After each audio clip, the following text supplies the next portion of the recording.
ठाणे आणि नवी मुंबई शहरातील वाहतुकीसाठी महत्त्वाच्या मानल्या जाणाऱ्या विटावा मार्गावरील मध्य रेल्वेच्या पुलाला अवजड वाहने धडकून अपघात होऊ नये यासाठी या पुलाआधीच उंची रोधकं बसवण्यात आलेले आहेत। या उंची रोधकाला गुरुवारी दुपारी एक अवजड वाहनाने धडकल्याने ते तुटल्याने ठाण्याच्या दिशेने जाणारी वाहतूक ठप्प झाली। या अपघातानंतर वाहतूक पोलिसांनी ठाण्याहून नवी मुंबईच्या दिशेने जाणाऱ्या मार्गावरून दोन्ही बाजूची वाहतूक सुरू केल्याने या मार्गावरही कोंडी झाली। पाऊण तासानंतर ट्रकला बाजूला केल्यानंतर वाहतूक सुरळीत झाली। ठाणे आणि नवी मुंबई शहरातील वाहतुकीसाठी कळवा विटावा हा मार्ग महत्त्वाचा मानला जातो। या मार्गावर पथकर नाही। ऐरोली मार्गावर पथकर घेण्यात येत असल्यामुळे अवजड वाहने कळवा विटावा मार्गेच वाहतूक करतात, परंतु या मार्गाला विटावा परिसरात मध्य रेल्वेची मार्गिका भेटून जाते। यासाठी रस्त्यावर रेल्वेने पुलाची उभारणी केली आहे। या पुलाखालून वाहनांची वाहतूक सुरू असते, मात्र या पुलाखालून मोठी अवजड वाहने जाऊ शकत नाहीत। या वाहनांची रात्रीच्या वेळेत पुलाला धडक बसून अपघात होण्याची भीती व्यक्त होत होती। या पार्श्वभूमीवर नवी मुंबईहून ठाण्याकडे जाणाऱ्या मार्गिकेवर विटावा येथे तर ठाण्याहून नवी मुंबईकडे जाणाऱ्या मार्गिकेवर कळवा येथे उंची रोधकं बसवण्यात आलेले आहेत। असे असले तरी या उंची रोधकाला अवजड वाहने येऊन धडकत असल्याचे प्रकार गेल्या काही वर्षापासून घडत असून असाच प्रकार गुरुवारी दुपारी घडला। नवी मुंबईहून ठाण्याच्या दिशेने जात असलेले मोठे अवजड वाहन विटावा येथील उंची रोधकाला धडकले आणि यामुळे उंची रोधक तुटून अर्धवट अवस्थेत लटकत होते। या अपघातानंतर या मार्गिकेवर वाहनांच्या रांगा लागून कोंडी झाली। वाहतूक पोलिसांनी क्रेनच्या सहाय्याने अवजड वाहन आणि तुटलेले उंची रोधक बाजूला करण्याचे काम सुरू केले। त्याचबरोबर ठाण्याहून नवी मुंबईच्या दिशेने जाणाऱ्या मार्गिकेवरून दोन्ही बाजूची वाहतूक सुरू केली। यासाठी दोन्ही बाजूची वाहतूक काही काळ रोखून सोडण्यात येत होती। त्यामुळे कळवा आणि नवी मुंबई परिसरात पाऊण तास वाहतूक कोंडी झाली। वाहतूक पोलिसांनी क्रेनच्या सहाय्याने अवजड वाहन आणि तुटलेले उंची रोधक बाजूला केल्यानंतर या मार्गावरील वाहतूक काही वेळानंतर सुरळीत झाली। ही वाहतूक कोंडी सोडवताना पोलिसांच्या नाकी नऊ आले होते। 2:30 वाजता ही गाडी एवढी ओव्हरलोडेड ही आलेली आहे भिवंडीसाठी अनलोडिंगसाठी आणि ते त्याला काय अंदाज नव्हता का माहिती नाही किंवा त्याला माहिती असून सुद्धा तो दाखवत नाहीये की मला माहिती आहे म्हणून। आणि तिथला तो जो गर्डर असतो सेफ्टी गर्डर तो त्याने रेल्वेचा तो पाडला आणि 2:30 वाजल्यापासून ते आता 3:20 झाले तोपर्यंत पूर्ण ट्रॉफिक जाम केली होती। आम्ही इथले स्थानिक आहोत विटाव्याचे आणि आम्हाला दिसतात आम्ही क्षणी थांबलो आणि त्याला विचारलं तर त्याला काही येत नाही कारण तो तमिळ आहे म्हणून, बरोबर आहे। तर त्याला विचारलं तर त्याला काही कळेना, हिंदी समजत नाहीये, त्याला मराठी समजत नाही, बरोबर आहे। तरीसुद्धा आम्ही आमच्या ट्रॅफिकचे हवालदार जे होते त्यांच्या मदतीने आम्ही हा इथलं सगळं गर्डर आहे ना तो आम्ही हटवला आणि आता ट्रॅफिक क्लिअर केलेली आहे। आणि आता लोकांची जी गैरसोय झाली असती त्याच्यासाठी आम्ही जो प्रयत्न करता आला आम्हाला स्थानिक म्हणून आम्ही इथला केलेला। किती काळामध्ये ही पडलेला गर्डर होता तो इकडनं हलवण्यात आलेला आहे, त्यावेळी वाहतुकीचं नियोजन कसं केलं? वाहतुकीचं नियोजन म्हणजे आम्ही जस्ट येत होतो आणि तो गर्डर पडला होता, त्या क्षणी आम्हाला बघितलं तर आम्ही म्हणालो आता सामान्य नागरिक म्हणून किंवा आपल्या समाजाची आपण कामं करतच असतो, मग त्याच्यामध्ये आम्ही बघितलं आणि त्याच क्षणी आम्ही तिकडे थांबलो आणि त्यांच्या सहकार्याला लागलो। अशा प्रकारच्या ट्रक चालकांना काही गाईडलाईन दिली पाहिजे असं तुम्हाला गाईडलाईन दिली पाहिजे तर पहिली तर गोष्ट त्यांना मराठी येत नाही। आपलं मराठी त्यांना थोडी तरी समजायला पाहिजे त्यांनी मराठी। त्याला मराठी येत नाहीये, बाहेरच्या आहात तुम्ही, तर त्याला हिंदी तरी आली पाहिजे, ती त्याला येत नाहीये। आणि अशा ड्रायव्हरला त्यांनी इथे पाठवलेलं आहे आणि त्यांना समजत नाही काही, त्यांच्याशी कम्युनिकेशन कसं करणार आपण? त्यांना कुठले आपण आपले जे बोर्ड आहेत त्यांना ते कसं कळणार? एवढा मोठा ट्रक येताना पोलीस यंत्रणा पण तिथे असतात। लंच टाइम होतो ना सर, आपण आपल्या ट्रॉफिक पोलांचे ठीक आहे असतात ते लोक, पण आता काय होतं लंच टाइम असल्यामुळे तेही जेवायला बसलेले आणि तेही अचानक ते झालेलं आहे। आणि हा नवीन ड्रायव्हर असल्यामुळे याला कुठली काही माहिती नाही इथली आणि हा भिवंडीला अनलोडिंग होण्यासाठी चाललेला आहे, हा माल घेऊन चाललेला आहे आणि हा अचानक झालेला आहे। पण आम्ही आता सगळे म्हणजे ट्रॉफिक हवालदार असतो, आता गौतम आणि मी, माझं नाव विजय वर्मा आहे, आम्ही सगळे दिसलं आम्हाला आणि आम्ही पटकन तिकडे मदतीला धावलो आणि त्या सगळ्या सहाय्यतांनी आम्ही रेल्वे पोलिसांना पण कॉल केलेलं, तर रेल्वे पोलीस पण आलेले आहेत आपल्या मदतीसाठी। पण त्यांच्याकडे तात्काळ त्यांच्याकडे हे नव्हती, रसद नव्हती, तर ते जे माणूस पाठवला त्यांनी ते पाठवले इथे। आता त्याला कोर्टात नेणार आहेत आणि कोर्टातून ते लोक बघतील आता काय त्यांच्या नियमानुसार ते काय करतील। पण त्यांनी अजून एक मला रेल्वेला आणि ट्रकवाल्यांना दोनांना सांगायचं की तिकडे जो सेफ्टी गार्डर लावलेला आहे त्याच्यासाठी त्यांनी एक नियम पुढे बोर्ड लावला पाहिजे की एवढा हाईटचा बोर्ड आहे तिथे। मग मी यांना पण विनंती करीन आणि मी म्हणजे सरकारला पण विनंती करीन आणि ठाणे महानगरपालिकेला विनंती करीन की असं असुरक्षितता आहे तिथे किंवा सुरक्षित गार्डर लावलेला आहे त्याच्यासाठी त्यांनी तिथे एक नोटीस लावायला पाहिजे. त्याच्यासाठी त्यांनी नोटीस लावली असती तर हा मोठा हादसा वाचला असता. बायचान्स त्यांनी वाचलं असतं इंग्लिशमध्ये किंवा हिंदी किंवा मराठी. आपल्या मराठीमध्ये एक असावा आणि एक इंग्लिशमध्ये असावा, बरोबर आहे. तो वाचला असता तो थांबला असता बायचान्स. पण तिथे काहीच सेफ्टीचं बोर्ड नाही, नोटीस नाही, त्याच्यामुळे हा अपघात झालेला आहे. आणि कोणी जीवितहानी झाली आहे नशीब आपलं ते कुठल्या वाहनावर पडले नाही. कारण बसच्या जे स्कूल टायमिंग आहे तो बसच्या आता ते थांबल्या, त्या सगळ्यांना आम्ही थांबवल्या, तर तो नशीब ते कुणाच्या बसवर पडलेला आहे आणि अपघात ठरलेला आहे.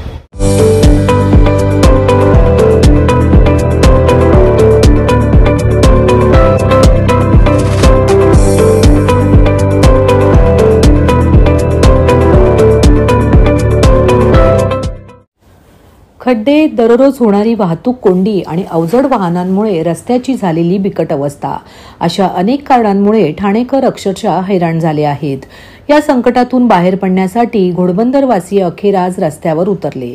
सकाळी 9 वाजता आनंदनगर नाक्यावर शांततेत निषेध आंदोलन करण्यात आले असून आपल्या व्यथा प्रशासनापर्यंत पोहोचवल्या आहेत. घोडबंदर महामार्ग हा मृत्यूचा मार्ग म्हणून ओळखला जाऊ लागला आहे. या मार्गावरील माजीवडा ते गायमुखपर्यंत दिवसातून एक तरी अपघात होत आहे. या अपघातात अनेक जणांचा मृत्यू तर अनेक वाहन चालक जखमी होत आहेत. या मार्गावर मोठ्या प्रमाणावर खड्डे असून मेट्रो मार्गिकेचे काम सुरू असल्याने कोंडीचा सामना सहन करावा लागत आहे. दररोजच्या या त्रासाला घोडबंदरवासीय मेटाकुटीला आले असल्याने जस्टिस फॉर घोडबंदर रोड या संस्थेने आंदोलनाचे शस्त्र उपसले होते.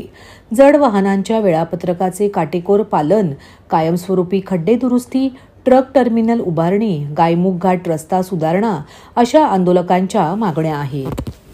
विषय हा आहे की जर गेल्या 10 वर्षामध्ये 12 वर्षांमध्ये पाहिलं गेलं ह्या घोडबंदर रोडचा जो विकास आहे हा फार मोठ्या प्रमाणात झालेला आहे. जर पाहायला गेलं तर शहरीकरण फार मोठ्या प्रमाणात झालेली आहे. मोठी जनतेची संख्या इथं वाढलेली आहे, नागरिकांची संख्या इथे वाढलेली आहे. पण जशी संख्या वाढलेली आहे तशा मूलभूत सुविधा इथे काय भेटत नाही आहे. मूलभूत सुविधांचा फार इथे अभाव आहे. जर पाहायला गेलं तर रस्ते, पाणी, जर ह्या जर मूलभूत सुविधा पाहिलं तर रस्त्यांमध्ये आज जर पाहायला गेलं दरवर्षी शेकडो लोकांचा इथे मृत्यू होतो. त्याच्या पाठीमागं प्रशासन फार मोठा जबाबदार आहे. दरवर्षी त्या स्थानिक रहिवाशांकडनं, स्थानिक पुढाऱ्यांकडनं दरवेळेस आम्ही आयुक्तालयामध्ये जाऊन बरेचसे आम्ही अर्ज दिलेले आहेत, परंतु त्यावर आतापर्यंत काही कारवाई केलेली नाही. JNPT मार्गे येणाऱ्या किंवा जर समजा पाहिलं गेलं तर नावाशिव मार्गे येणाऱ्या जे जड अवजड वाहतूक जी आहे ती पूर्णपणे ह्या मार्गातून केली जाते. त्यामुळे इथल्या स्थानिक रहिवाशांना त्याचा फार मोठा त्रास होतो. आज जर पाहायला गेलं तर इथे जर सकाळी जर मुलांना शाळेमध्ये जर जायचं असेल तर शाळेमध्ये जाताना देखील त्यांना 1-1 तास 1.5 तास उशिरानं जावं लागतं. म्हणजे या प्रकारे इथल्या लोकांचा हा जर पाहायला गेलं तर त्यांच्या मानसिकतेचा छळ होतो इथे. त्यामुळे हे जे रस्ते आहे याच्यावर तातडीने किंवा हे जे इथे जी दुरावस्था झालेली आहे या ट्रॅफिकमुळे त्याच्यावर तातडीने उपाययोजना करणं गरजेचं आहे. नागरिकांना आवाहन करण्यात येत आहे की सध्या डासांमार्फत पसरणाऱ्या डेंग्यू या आजाराचा प्रसार रोखण्यासाठी प्रत्येकाने पुढील प्रमाणे कार्यवाही करावी. डेंग्यू आजार एडिस इजिप्ती हा डास चावल्याने होतो. या डासांची पैदास साचलेल्या किंवा साचवलेल्या स्वच्छ पाण्यामध्ये होते. 8 दिवसांपेक्षा जास्त दिवस पाणी उघडे व साचून राहिल्यास त्यात डास अंडी घालतात. अंड्यांच्या अळ्या तयार होऊन पुढे डास तयार होतात. यासाठी आपल्या घरातील पाणी साठे उदाहरणार्थ बॅरल्स, पिंपे, टाक्या, हौद, रांजणे इत्यादी दर आठवड्याला रिकामे करून घासून पुसून कोरडे करून पुन्हा भरावे. 1 दिवस कोरडा दिवस म्हणून पाळावा.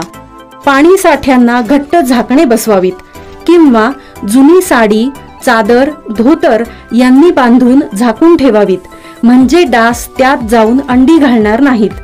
घराच्या गच्चीवर, आजूबाजूला, अंगणात कोठेही पाणी साचू देऊ नये.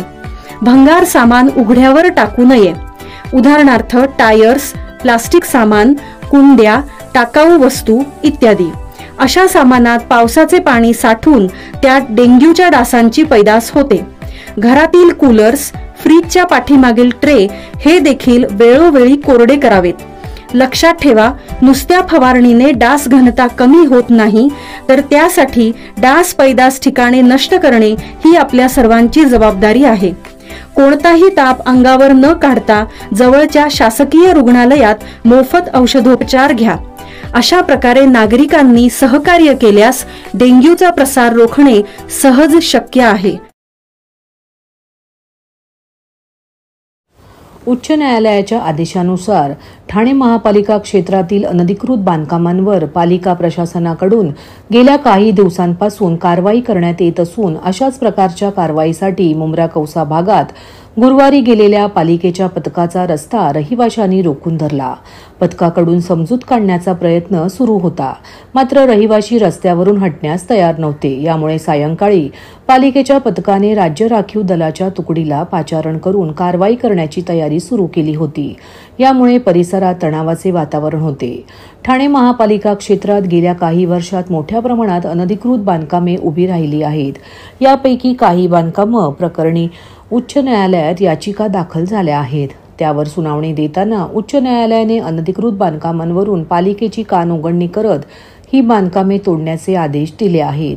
न्यायालयाच्या आदेशामुळे ठाणे महापालिका आयुक्त सौरभ राव यांना शिळपाटा भागात जाऊन 21 अनधिकृत बांधकामांवर कारवाई करावी लागली होती. या कारवाईनंतर न्यायालयाकडून जसजसे आदेश प्राप्त होत होते त्याप्रमाणे पालिकेची पथके संबंधित इमारती रिकाम्या करून कारवाई करत आहे. अशाच प्रकारे मुंब्रा कौसा येथील भोलेनाथ नगर येथील आनम पॅलेस इमारतीवर कारवाईसाठी गेलेल्या ठाणे महापालिकेच्या पथकाला रहिवाशांचा तीव्र विरोधाचा सामना करावा लागला. मुंब्रा कौसा येथे भोलेनगर मधील आनम पॅलेस इमारतीवर कारवाई करण्यासाठी पालिकेचे पथक गुरुवारी सकाळी पोलीस पथकासह मोठा फौजफाटा घेऊन गेले होते. या इमारतीत 40 कुटुंबे राहतात. ही इमारत दाटीवाटीच्या वस्तीत असल्यामुळे तिथे वाहनही नेणे शक्य नाही. त्यामुळे पालिकेची पथके इमारतीवर कारवाई करण्यासाठी जात होती. याच दरम्यान इमारतीकडे जाणाऱ्या रस्त्यावर रहिवाशांनी ठिय्या मांडत पथकाचा रस्ता अडविला होता. त्यानंतर न्यायालयाच्या आदेशाने कारवाई करत असल्याचे पालिकेच्या पथकाकडून सांगण्यात येत होते आणि रस्त्यावरून बाजूला होण्यासाठी त्यांची समजूत काढत होते. परंतु रहिवाशांनी रस्त्यावरून हटण्यास तयार नव्हते.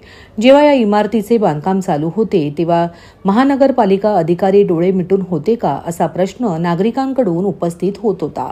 तसेच आम्हाला पर्यायी घर द्या आणि त्यानंतरच कारवाई करा अशी मागणी रहिवाशांकडून करण्यात येत होती. सायंकाळपर्यंत हेच चित्र होते. अखेर सायंकाळी पालिकेच्या पथकाने राज्य राखीव दलाच्या तुकडीला पाचारण करून कारवाई करण्याची तयारी सुरू केली होती. त्यामुळे परिसरात तणावाचे वातावरण होते. सर्वप्रथम हे सांगू इच्छितो का ह्या महापालिकेच्या दुटप्पी कारवाईमुळे जवळपास 1,500 ते 2,000 कुटुंब बेकार होणार आहेत. या विभागामध्ये फक्त जिथं आम्ही उभा आहोत तो पूर्ण शीळ परिसर, भारत गेर पासून शीळ फाटा सर्कल पर्यंत आता 1,500-2,000 कुटुंब बेघर झाल्यानंतर त्यांची महापालिकेकडून किंवा सरकारकडून कुठलीही पर्यायी व्यवस्था नाही. पुनर्वसनाचं धोरण 2017 मध्ये सरकार आणि महापालिकेने संपवलं नाही. जर ते धोरण असतं तर आम्ही कारवाईला विरोधच नसता केला, कारण मग ते घरच्या बदले घर त्याच्यात त्या धोरणा अंतर्गत आम्हाला मिळालं असतं तर आम्हाला विरोध करण्याचा प्रश्नच उरला नसता. आता राहिली गोष्ट जे महापालिकेचे भ्रष्ट अधिकारी, इन्क्वायरी कमिशन एक इंटरिम रिपोर्ट एका इमारतीचा जातो आणि प्रशासन लगेच कामाला लागतं. इन्क्वायरी कमिशन मध्ये काही विशिष्ट लोक तक्रारी करतात निवडक इमारतींची, खैडी रोडची, भोलेनाथ नगरची, वाय जंक्शनची, शिळपाट्याची, बापेची, खान कंपाऊंडची, बबलू कंपाऊंडची, निवडक अशा तक्रारी करून मग ते इन्क्वायरी कमिशन महापालिकेकडे त्याची माहिती मागतं आणि महापालिका तिथं माहिती देण्या अगोदर इथं कारवाईला लागतं. तर हे पाप कुणाचं? हे पाप ठाणे महानगरपालिकेचं, त्यांच्या भ्रष्ट अधिकाऱ्यांचं. महेश अय्यर सारखा भ्रष्ट अधिकारी आज कोट्यावधींचा मालक होऊन घरी बसलाय. हे सगळं जंगलराज त्याच्या काळात झालेले. कुठे डी का होत नाही त्याची? का त्याच्यावर अँटी करप्शन ब्युरो मध्ये गुन्हा आयुक्त दाखल करत नाही? हा का त्याला मोकळं सोडून ठेवले? म्हणजे जे खाऊन खाऊन गप्पर झाले त्यांना अजूनही वाचवायचंय, फक्त गरिबांना बेघर करायचं आणि आम्ही कायद्याचं राज्य राखलं हा आव आणायचा आहे. एवढंच काम फक्त ठाणे महापालिकेचं प्रशासन आणि आयुक्त करतायत.